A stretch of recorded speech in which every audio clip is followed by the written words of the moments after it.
here's a list of all the giant, bad, dumb things I've ever said. Was that dumb?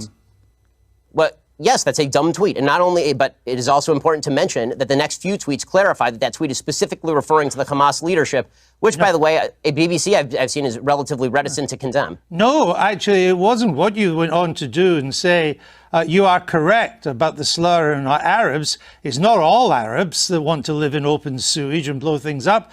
It's just Palestinians. You went on to say. It says the ones who take sides against Israel in the Israel-Palestinian population is rotten to the core, you went on to say. Not Hamas, the Palestinian Arab population. I say that by poll numbers, they elected Hamas. They elected Hamas. They educate their children in school that Israel should be obliterated, sir. I guess. If you want to read, honestly, this is a giant waste of time, in the sense that the entire interview is designed for you to shout slogans or old things that I've said at me. I don't see how this forwards the debate. You talk about undermining the public discourse. It seems to me that simply going through and finding lone things that sound bad out of context and then hitting people with them is a way for you to make a quick buck on BBC off the fact that I'm popular and no one has ever heard of you. There are not many bucks to be made on the BBC, unlike American broadcasting, Mr. Shapiro.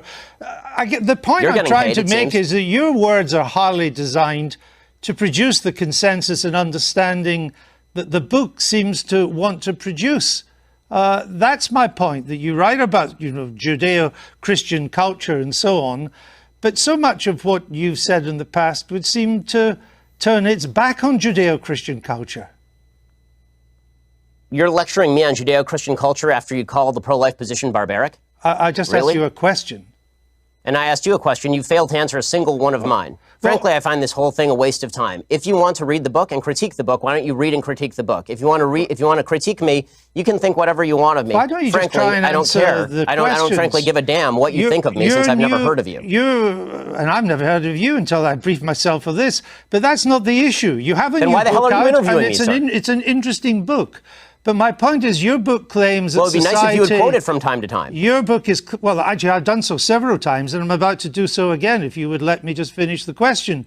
Your book claims that society is turning its back on Judeo-Christian values. Yeah, what are those values? What are the values it's turning its back on? I'm not inclined to continue an interview with a person as badly motivated as you as an interviewer. So I think we're done here. I appreciate your time, sir. All right. Well, thank you for your time and for showing that anger is not part of American political discourse. Now, Mr. Shapiro, we'll say goodbye.